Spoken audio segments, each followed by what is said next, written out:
शकों ऐसा ही एक पोंगा पंडित सतनाम दास है। ये पोंगा पंडित स्वयं को चमार जाति का मसीहा कहता है, जबकि इसका चाल चलन रहन सहन बताता है कि ये आध्यात्मिक ज्ञान में शून्य और गुंडई करने के अजीबो गरीब तरकीबें जरूर जानता है। झूठ फैलाने में महारत प्राप्त इस पोंगा पंडित के विचार आप सुनेंगे तो दंग रह जाएंगे।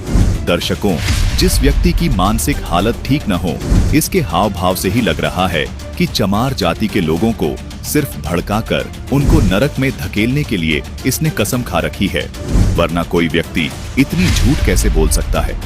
दर्शकों, हम आपको अब इस पोंगा पंडित की एक वीडियो दिखाने जा रहे हैं, जिससे आपको इनके मानसिक हालात का अंदाजा हो जाएगा कि किस प्रकार सच्चाई दबाकर नफरत के बीज इन अज्ञानियों के द्वारा बोए जा रहे हैं।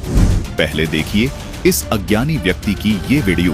रामपाल ने तो नहीं सही इतना मतलब नुको ऐसी बेअदबी कर रखी गुरु जी की।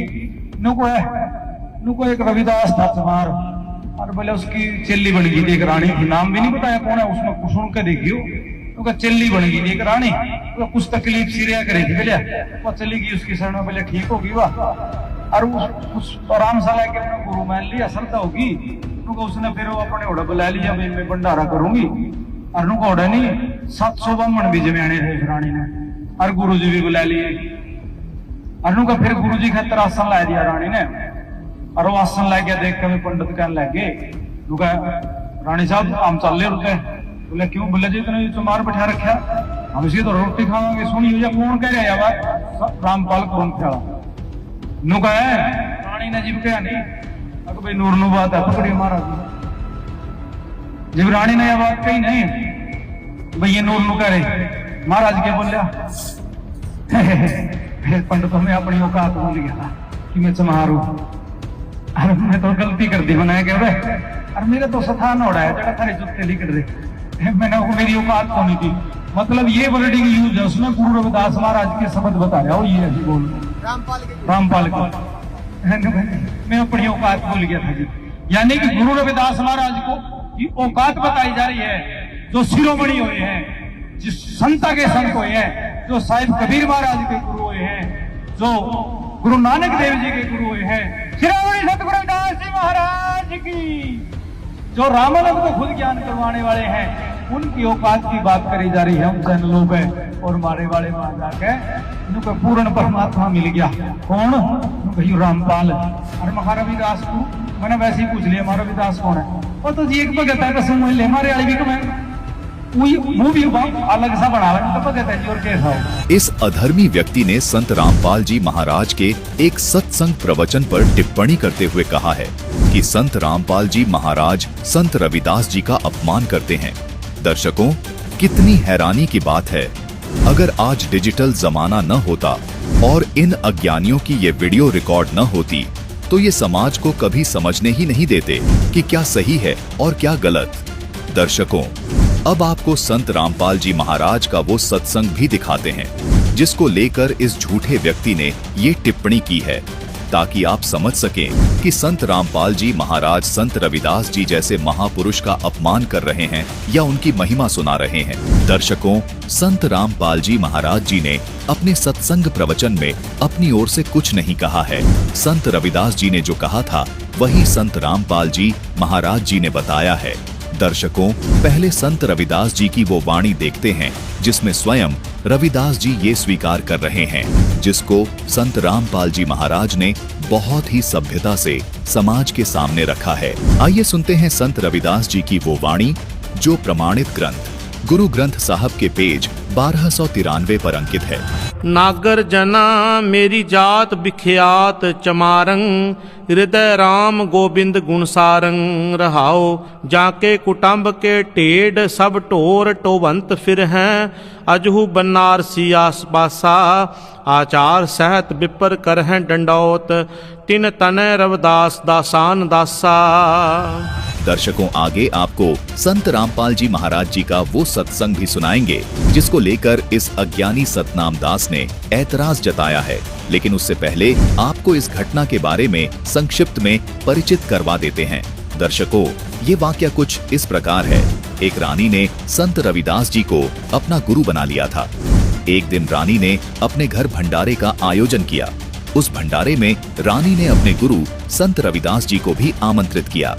रानी ने संत रविदास जी का आसन बहुत अच्छे से एक ऊंची जगह सेज की तरह लगा रखा था और रानी स्वयं रविदास जी के आसन के नीचे पास में बैठी थी। इस भंडारे में रानी ने काशी के ही 700 ब्राह्मण भी बुला रखे थे। जब उन ब्राह्मण पंडितों ने देखा कि ये रविदास चमार आसन पद्म लगाए बैठा है और रानी इसको आदर सत्कार दे रही है, तो मारे ईर्ष्या के उन ब्राह्मणों के तन बदन में आग सी लग गई। सभी ब्राह्मण खड़े हो गए और रानी से कहने लगे कि इस रविदास चमार को भंडारे में बुलाकर आपने हमारी बेइज्जती की है। तब रानी ने उन ब्राह्मणों से कहा कि क्या बात हो गई ब्राह्मणों, इसमें आपकी बेइज्जती कैसे हो गई? उन ब्राह्मणों ने जवाब दिया कि आपने ये चमार ढेड़ यहाँ क्यों बैठा रखा है? ये और इनका परिवार काशी में मरे हुए जानवरों को यानी ढोरों को ढोते फिरते हैं, यानी घसीट घसीट कर लाते हैं और उनका चाम उतारते हैं, तब इनका पेट पलता है। रानी ने कहा कि ये आपके लिए केवल चमार है, लेकिन मेरे ये गुरुजी हैं, ये मेरे परमात्मा समान हैं। रानी ने उन ब्राह्मणों से नाराजगी जताई तो ब्राह्मणों ने भी ऊंची आवाज में बोलना शुरू कर दिया कि इसके परिवार वाले सब ढेड़ हैं, ये तो ढोर ढोता है, ये कब से रानी आपका गुरु बन गया, हम नहीं खाएंगे यहाँ खाना। इस चमार जाति के ढेड़ के लिए आप हमारा अपमान कर रही हैं। तब रानी ने उन सभी ब्राह्मणों से कह दिया, अगर आप खाना खाना चाहे तो खा लें, नहीं तो जा सकते हैं, लेकिन मेरे गुरुजी यहीं रहेंगे। जब रविदास जी ने ये सब दृश्य देखा तो बड़े ही विनम्र भाव से बोले कि हे पंडितों, आप भोजन पाओ, आप भोजन छोड़कर ना जाओ। रानी ने फिर मना किया कि गुरुदेव आप इन्हें मत रोकिए, इन्हें जाने दीजिए। रविदास जी तो भगवान से परिचित थे, उनको ये पता था कि ये सभी ब्राह्मण अहंकार में सड़ रहे हैं, इसीलिए इनके अहंकार को तोड़ने के लिए रविदास जी उन ब्राह्मणों को लीला दिखाना चाहते थे। रविदास जी ने उन पंडितों से कहा कि हे ब्राह्मणों, आप ठीक कहते हो, मैं तो एक ओछी जाति का ढेड़ हूँ, एक साधारण चर्मकार हूँ, मैं अपनी औकात भूल गया था, मेरा स्थान तो आपके जूतों में ही है, आप कृपया भोजन कर लीजिए। इतना कहकर रविदास जी अपने स्थान से उठकर उन पंडित ब्राह्मणों का अहंकार तोड़ने के लिए उन ब्राह्मणों के जहां जूते निकले हुए थे वहां जाकर बैठ गए। ब्राह्मण कुछ शांत हुए और भोजन करने लगे। तभी ब्राह्मणों ने देखा कि सभी पंडितों के साथ एक एक रविदास जी भोजन कर रहे हैं, यानी संत रविदास जी के 700 रूप वहां बन गए। तब वो पंडित एक दूसरे को कहने लगे कि देख, तेरे साथ चमार भोजन खा रहा है, दूसरा उसे बोलता कि तेरे साथ भी तो खा रहा है। इस प्रकार सारे एक दूसरे को इसी तरह बोलने लगे और पीछे हटने लगे। तब रविदास जी जूतों के पास बैठे बैठे बोले कि हे पंडित ब्राह्मणों, आप मेरी ओर बेइज्जती ना करो, देखो मैं तो यहाँ आपके जूतों के पास ही बैठा हूँ, आप लोग मुझे क्यों बदनाम कर रहे हो? तब सबने देखा कि संत रविदास जी वहाँ जूतों के पास भी बैठे हैं और उनके साथ उनकी थाली के पास भी बैठे हैं। ब्राह्मणों को अब समझते देर न लगी कि संत रविदास जी कोई आम साधारण व्यक्ति नहीं बल्कि परम संत हैं। देखते ही देखते उन सभी ब्राह्मणों ने संत रविदास जी के चरण पकड़ लिए। तब संत रविदास जी ने सभी ब्राह्मणों को समझाया और कहा कि भक्ति मार्ग में अहंकार करना ठीक नहीं है। रविदास जी ने कहा कि हे ब्राह्मणों, आपने जो जनेऊ पहना है, इसके पहनने से या इसका दिखावा करने से परमात्मा नहीं पाया जा सकता। फिर संत रविदास जी ने अपने अंदर सोने का जनेऊ दिखाया और बोले कि तुम सब तो नकली ब्राह्मण हो, मैं तो जन्मजात ब्राह्मण हूँ।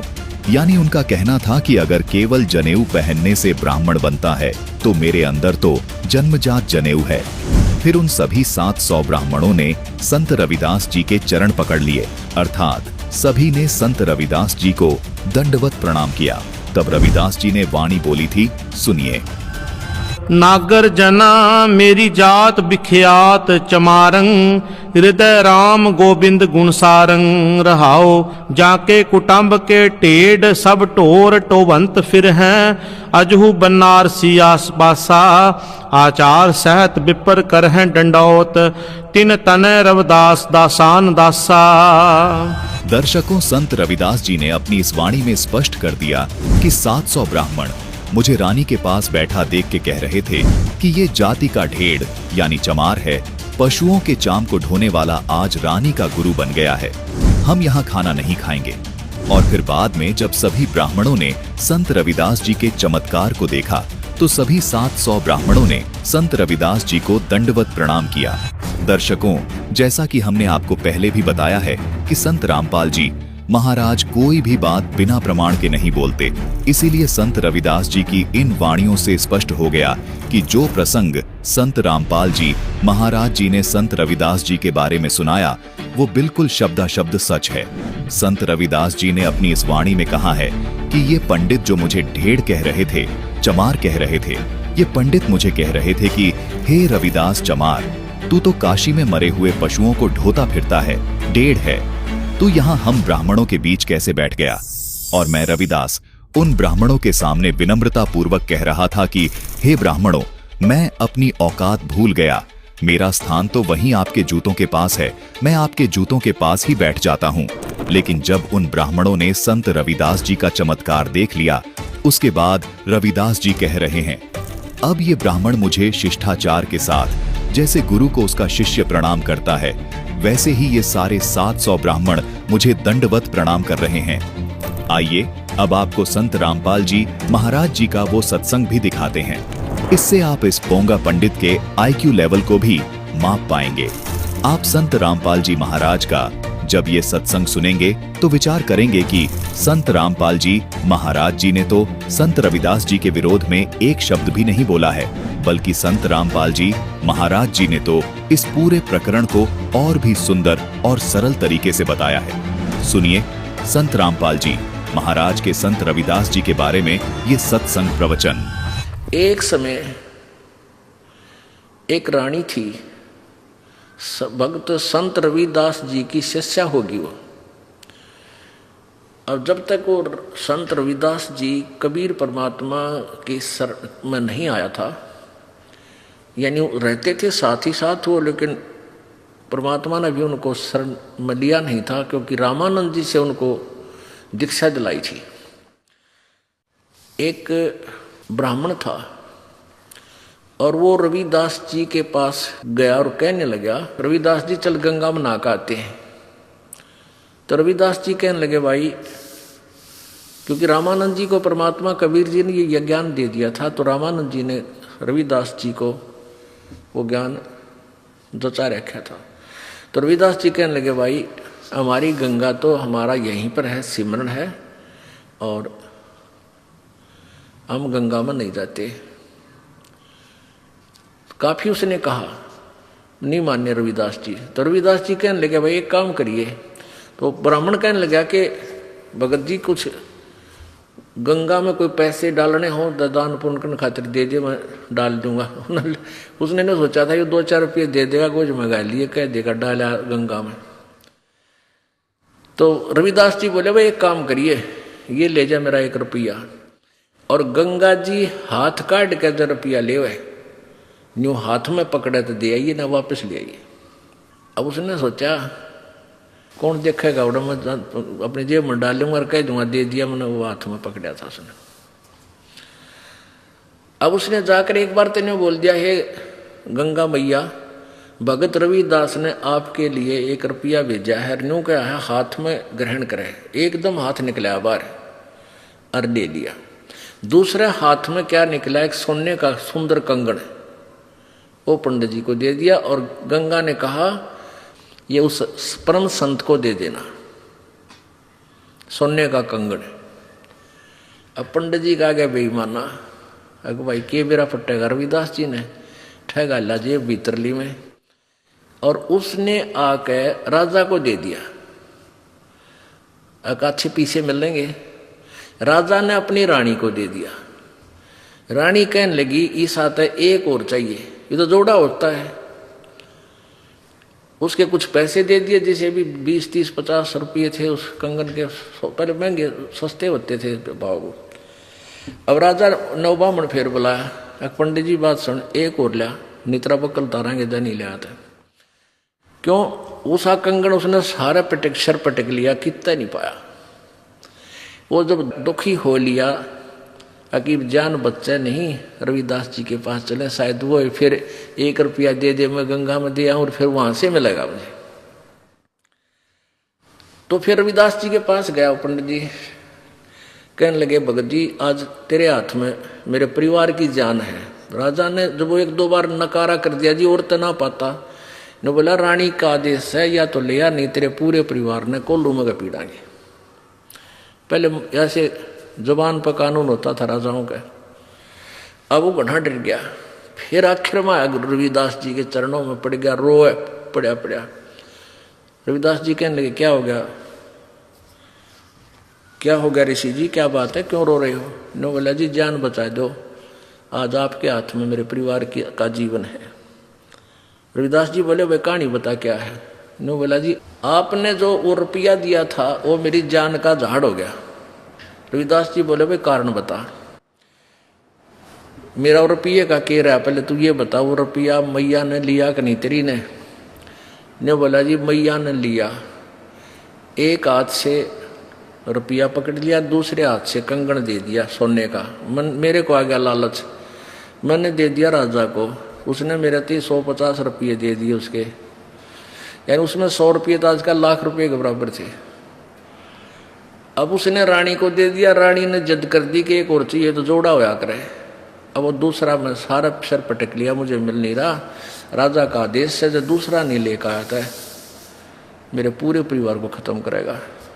ने बोला 1 रुपया और दे दे, मैं गंगा मैया ने दे कर ले आऊँगा। ने बोला इससे वो जहाँ वो जूते बना रहा था ना रविदास जी, वहाँ एक कुंडा होता था पानी का, एक कुंडा सा पानी का होता था, जैसे डोंगा टाइप मिट्टी का जमीन में गाड़ दिया करते, उसमें से डोरी गिल्ली रखते थे वह, और जूते गांठ बनाते थे ना उसमें गिल्ली बोरी, और उसमें वो चाम भी भेकर रखते थे, चमड़े को भिगो कर रखते थे। पहले जो ये चमार जो जूते बनाते थे ये जीव हिंसा का किया हुआ चाम नहीं लेते थे, कोई स्वाभाविक कोई पशु मर जाता था उसी का चाम उतार के, यानी वो पाप के भागी नहीं होते थे, तो उसमें चाम भी भिगोया करता था चमड़ा कुंड में।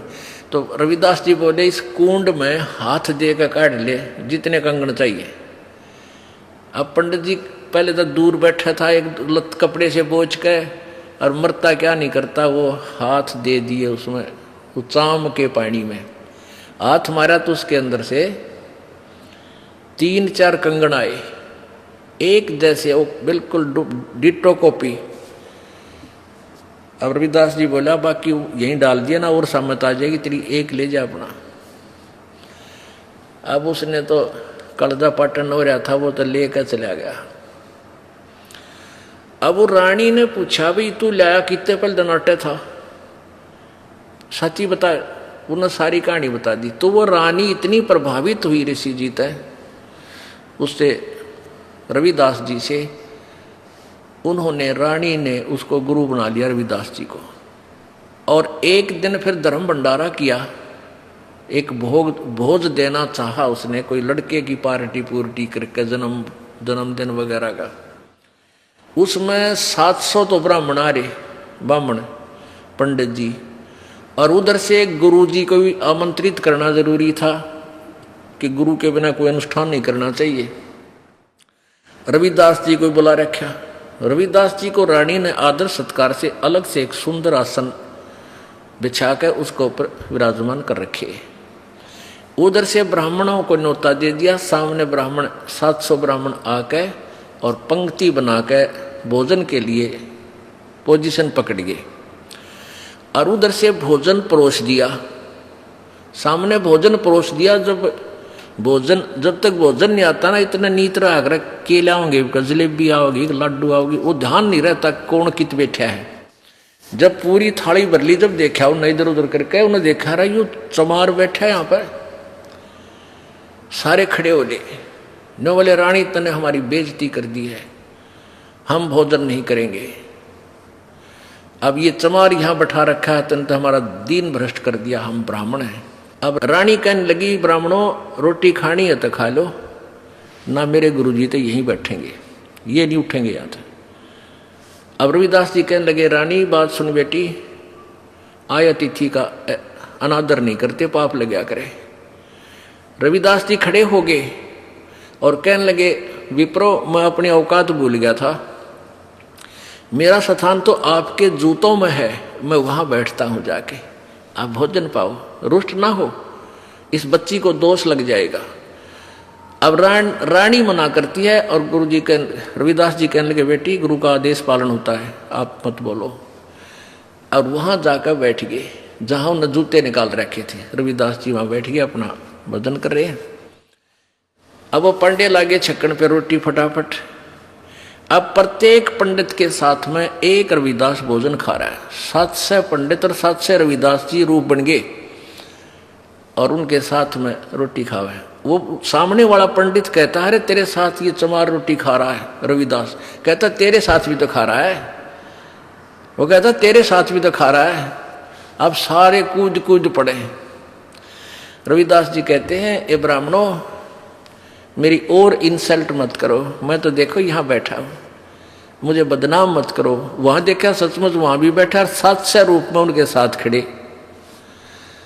तब रविदास जी खड़े हुए ने बोले, पेट भरो, तुमने ना तो भगवान का बेरा, तुम तो पेट भरने की का ठेका ले रहे हो। कहने लगे, तुम इस जनेऊ से मोटे मोटे टांग रखे नो। तो परमात्मा रविदास जी बोले, जनेवात मुक्ति ना हो भाई, भक्ति से मोक्ष होगा। और तुम जनेवा चाहते हो, कहते अपना को हथियार गेल ले रहे थे, चाम छोलन का, इतनी लंबी खुरपी सी वैग रहे। वो कहते हैं, वो तो एक लीला थी, कौन सी खाल पाड़े थे, एकदम न्यू करके दिखा दिया। न्यू बोले, देखो मेरे अंदर सोने का जनेऊ है भाई, तुम तो इस सूत का बोझ मरो। तब कहते हैं 2 घंटे तक प्रवचन किए उस परम संत ने। वो 700 के 700 पंडितों ने वो जनेऊ काट कर फेंक दिए, रविदास जी के चरणों में शीश समर्पण कर दिया, नाम ले लिया। गरीबदास जी ने लिखा है, 1.25 मन सूत होया था उनके गला में का, 1.25 मन सूत, और उनने उन 700 पंडितों का उद्धार कर दिया। तो यहाँ क्या बता रहे हैं, वही बता रही है ये विष्णु पुराण, कि यदि एक सत साधक के सामने 1000 ये पेट भर श्राद्ध खानिए भी बैठे हों, उनका भी उद्धार और श्राद्ध यजमान का भी यानी भगत का भी उद्धार वो एक ही योगी कर देता है। दर्शकों, संत रामपाल जी महाराज का ये सत्संग देखने के बाद स्पष्ट हो गया कि संत रामपाल जी महाराज संत रविदास जी का बहुत आदर करते हैं और संत रामपाल जी महाराज ने ये जो सत्संग किया है ये केवल संत रविदास जी की महिमा बताने के लिए किया है, जबकि ये अज्ञानी पोंगा पंडित टिप्पणी कर रहा है कि संत रामपाल जी महाराज इस सत्संग में संत रविदास जी का अपमान कर रहे हैं। इस पोंगा पंडित की ये टिप्पणी संत रामपाल जी महाराज के प्रति इनकी ईर्ष्या और अज्ञानता को दर्शाती है, जबकि इस पूरे सत्संग में संत रामपाल जी महाराज के मुख से एक भी शब्द संत रविदास जी के विरुद्ध नहीं है, बल्कि उनकी महिमा में इतनी सुंदर कथा सुनकर और संत रविदास जी की महिमा को सुनकर तो हर दलित भाई और बहन गदगद हो रहा है, जबकि ये अज्ञानी पोंगा पंडित बिना ज्ञान के उछल कूद कर रहा है और झूठ पर झूठ बोल रहा है ताकि ये अपनी गद्दी बचा सके। दर्शकों, संत रामपाल जी महाराज जी का ये सत्संग प्रवचन सुनने के बाद तथा संत रविदास जी की ये वाणी देखने के बाद आपका भ्रम दूर हो गया होगा कि ये तो स्वयं संत रविदास जी ने ही ऐसा बोला था और समझ आ गया होगा कि ये व्यक्ति समाज में झूठी और मनगढ़ंत बातें करके कितना झूठ फैला रहा है। ये व्यक्ति काशी के उन नकली और झूठे ब्राह्मणों वाली भूमिका ही निभा रहा है जो उस समय के ब्राह्मण निभा रहे थे। उनको भी यही डर था कि कबीर जी और संत रविदास जी हमारी दुकान बंद करवा देंगे, और इस नकली व्यक्ति को भी यही डर है कि संत रामपाल जी महाराज हमारी दुकान बंद करवा देंगे। इनके अज्ञान को दुनिया के सामने उजागर करने के कारण ही संत रामपाल जी महाराज आज जेल में हैं। इसके अलावा कोई और कारण नहीं है। दर्शकों, इन झूठे और धूर्त लोगों का मकसद है कि संत रामपाल जी महाराज के ज्ञान का तो कोई तोड़ निकाल नहीं पा रहे, क्यों न झूठी और मनगढ़ंत बातें करके ही संत रामपाल जी महाराज को बदनाम कर दिया जाए। इसलिए इस धूर्त व्यक्ति ने ये बात कही कि संत रामपाल जी महाराज संत रविदास जी का सम्मान नहीं करते अथवा दलित समाज का सम्मान नहीं करते, जबकि दर्शकों, संत रामपाल जी महाराज द्वारा दलित समाज के हित में अनेकों कार्य किए गए हैं, जिससे न सिर्फ संत रामपाल जी महाराज का संत रविदास जी के प्रति सम्मान झलकता है, अपितु संत रामपाल जी महाराज दलित समाज के उत्थान और उनके हकों के लिए भी अग्रणी भूमिका निभाते हैं। आपको कुछ ऐसी तस्वीरें दिखाने जा रहे हैं जिन्हें देखकर आपको सहज ही अंदाजा हो जाएगा कि एक संत की कथनी और करनी जब एक होती है तो वो धरातल पर किस तरह नजर आती है। दलित समाज को अच्छे से याद है अप्रैल 2018 का वो वाकया जब माननीय उच्चतम न्यायालय ने SC/ST एक्ट को खत्म कर दिया था। SC/ST act, SC/ST act, SC/ST atrocity act, SC/ST कानून के खिलाफ आज सवर्ण जातियों के संगठनों ने भारत बंद रखा। प्रदर्शनकारी सड़कों पर उतरे, बाजार बंद करा दिया, रेल की रफ्तार रोक दी। 4 राज्यों में बंद का पूरा असर दिखा, जिसको बहाल करवाने के लिए दलित समाज के लोगों ने सड़क पर उतरकर आंदोलन किया। बहुत संघर्ष करने के बाद भी SC/ST एक्ट को बहाल करने में सफलता नहीं मिल रही थी। सरकार भी दलित भाइयों के हक को दिला नहीं पा रही थी। तब ऐसे में संत रामपाल जी महाराज के आदेशानुसार उनके 17 करोड़ अनुयायी दलित भाई बहनों के हक को दिलाने के लिए सड़क पर उतर गए थे। संत रामपाल जी महाराज के समस्त अनुयायियों ने भारत देश के हर जिले में एक साथ एक समय पर जब सरकारी कार्यालयों के सामने धरना दिया तो भारत सरकार को उसी दिन शाम के 4 बजे SC/ST एक्ट को बहाल करने की घोषणा करनी पड़ी थी। दर्शकों, इसे कहते हैं गरीब और असहाय वर्ग के हितों और उसके सम्मान की बात करना। इन जैसे पोंगा पंडितों को संत रामपाल जी महाराज के इन जनहित कार्यों को इसलिए अनदेखा करना पड़ जाता है क्योंकि इनको अपनी दुकान बंद होने का खतरा महसूस होने लगता है। दर्शकों, संत रामपाल जी महाराज के द्वारा किए गए जनहित कार्य को स्थानीय दलित नेता ने किस प्रकार सराहा था, देखिए। आज का प्रोटेस्ट सामाजिक मुद्दे को लेकर।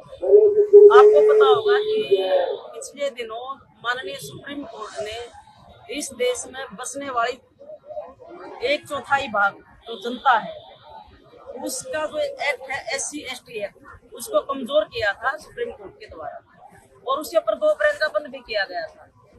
आज मैं बधाई देना चाहूंगी गुरु महाराज रामपाल जी को कि उनके जो शिष्य हैं उन्होंने आज इस समाज की आवाज को उठाते हुए और मानवता का धर्म अपनाते हुए आज माननीय प्रधानमंत्री जी को ज्ञापन दे रहे हैं DC रोहतक के माध्यम से कि जो एक्ट कमजोर किया गया है इस देश के बासिंदों के खिलाफ है, जो एक्ट है उस एक्ट को दोबारा से लागू किया जाए। और अभी लोकसभा चली हुई है, संसद में अध्यादेश लाकर इसको लागू किया जा सकता है। अब सुप्रीम कोर्ट में कुछ हो नहीं सकता।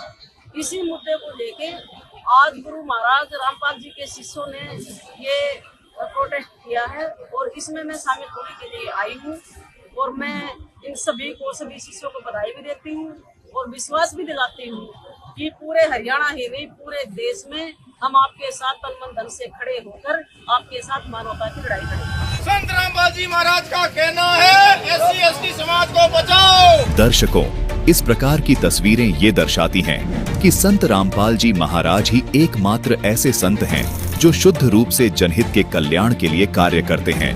दर्शकों, ऐसा नहीं है कि संत रामपाल जी महाराज केवल दलित समाज के उत्थान के लिए उनके साथ खड़े होते हैं। दर्शकों, संत रामपाल जी महाराज जी की यही खासियत है कि उनके लिए सबसे पहला धर्म है मानव धर्म। संत रामपाल जी महाराज सभी दबे कुचले वर्ग को उनका हक दिलाने के लिए और उन्हें संपूर्ण आध्यात्मिक ज्ञान देकर हमेशा हमेशा के लिए सुख प्रदान करने के लिए दिन रात प्रयत्नशील रहे हैं। अगर आप ये वीडियो YouTube पर देख रहे हैं तो हमारे चैनल को सब्सक्राइब करें और बेल आइकन को दबाना ना भूलें।